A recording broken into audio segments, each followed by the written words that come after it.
2025년 11월 21일, 한국 증시 역사에 기록될 만한 아주 변동성이 큰 하루였습니다. 거대했던 기대감이 순식간에 공포로 바뀌었고요. 시장은 그야말로 퍼펙트 스톰을 맞이했죠.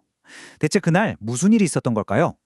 그래서 언론과 시장에서는 이날을 검은 금요일이라고 부르기 시작했습니다. 말 그대로 투자 심리가 그냥 와르르 무너지면서 시장 전체에 공포감이 확산된 거죠. 이날 코스피 지수가요, 단 하루 만에 무려 3.79%나 폭락한 겁니다. 그동안 애써 쌓아 올렸던 상승분을 그냥 한 번에 다 반납해버린 거죠. 심리적 지지선마저 힘없이 무너져 내렸고요. 자, 그리고 이 폭락의 한가운데 바로 외국인 투자자들이 있었어요.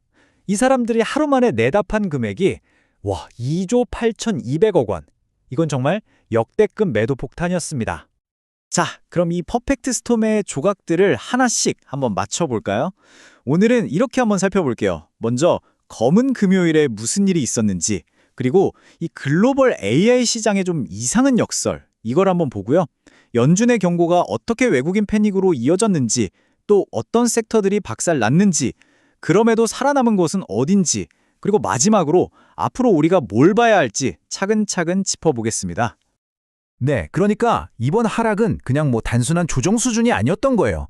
글로벌 시장의 공포와 우리 국내 시장의 패닉이 정말 절묘하게 맞물리면서 그야말로 퍼펙트 스톰을 만들어낸 거죠.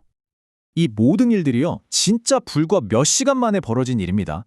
그러니까 간밤에 미국에서 시작된 그 조그만 불안감이 한국 시장이 딱 열리자마자 공포로 바뀌면서 걷잡을 수 없이 번져나간 거죠. 자, 그럼 도미노를 쓰러뜨린 첫 번째 조각부터 한번 자세히 들여다볼까요? 그건 바로 기술 대기업 엔비디아의 실적 발표에 대한 시장의 아주 기묘한 반응이었어요. 바로 이 지점에서부터 이야기가 정말 흥미로워져요. 모두가 기다리던 엄청난 호재가 나왔는데 이게 오히려 주식을 팔아야 할 이유가 되어버린 정말 기이한 역설이 발생하고 만 겁니다. 주식시장에 뉴스에 팔아라라는 오래된 격언이 있잖아요. 딱 그 상황이었던 거죠. 이제 AI에 대한 기대감은 정말 최고조에 달했고 주가의 모든 게 다 반영됐으니 이제는 현실을 보고 수익을 챙길 때다. 이런 심리가 시장을 확 덮어버린 겁니다. 자, 그런데 말이죠.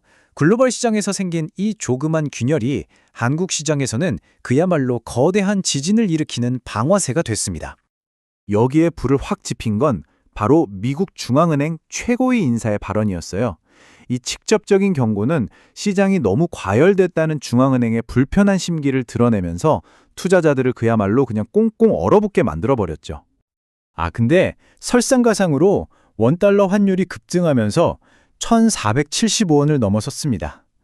이게 무슨 뜻이냐면 외국인 투자자 입장에서는 주가도 떨어지는데 환차손까지 이중으로 손해를 보게 된다는 거거든요. 이러니 더 생각할 것도 없이 그냥 매도 버튼을 누르게 만든 아주 결정적인 이유가 된 거죠. 여러분, 이 차트 한번 보시겠어요? 정말 극명한 대립이 보이지 않나요? 왼쪽에 이 시퍼런 막대, 이게 바로 외국인이 던진 매도 폭탄입니다. 근데 바로 옆에 그 엄청난 물량을 우리 개인 투자자들이 거의 그대로 다 받아냈어요. 이건 그냥 주가가 떨어진 게 아니라 시장의 두 거대한 주체가 정면으로 꽝 하고 부딪힌 아주 처절한 힘겨루기였던 셈입니다. 근데 여기서 진짜 중요한 포인트가 있어요. 이 매도세가 과연 어디로 향했냐는 거죠.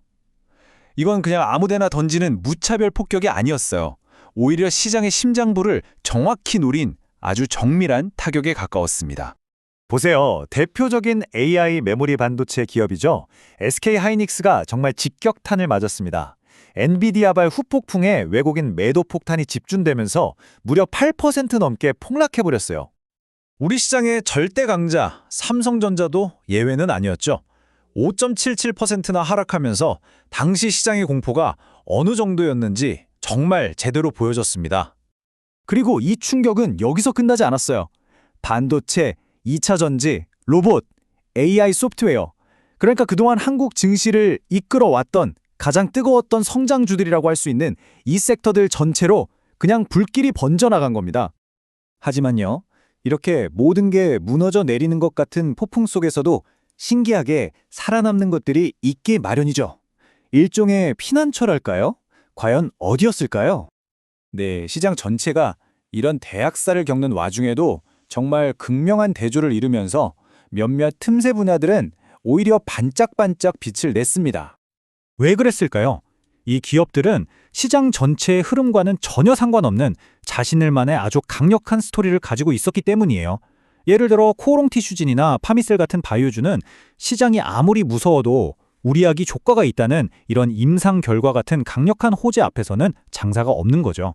또 영어무역처럼 모두의 예상을 뛰어넘는 어닝 서프라이즈를 발표한 기업은 투자자들한테 여기는 안전하구나 하는 확실한 신호를 준 셈이죠. 자, 그럼 이렇게 정말 충격적인 하루를 겪고 나서 우리는 뭘 생각해야 하고 앞으로는 또 뭘 지켜봐야 할까요? 앞으로 시장의 방향을 가늠하려면요, 딱 이 세 가지 신호는 계속해서 지켜봐야 합니다.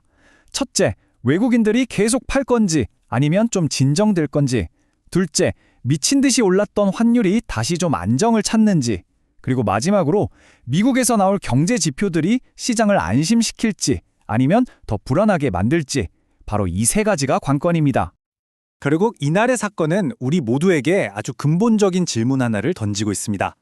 AI가 세상을 바꿀 거라는 이 엄청난 기대감, 이 꿈과 하지만 결국엔 숫자로 증명해야 하는 수익이라는 현실 사이에서 우리는 과연 어떻게 균형을 잡아야 할까요? 아마 앞으로의 시장은 계속해서 이 질문에 대한 답을 찾아가는 그런 과정이 되지 않을까 싶습니다.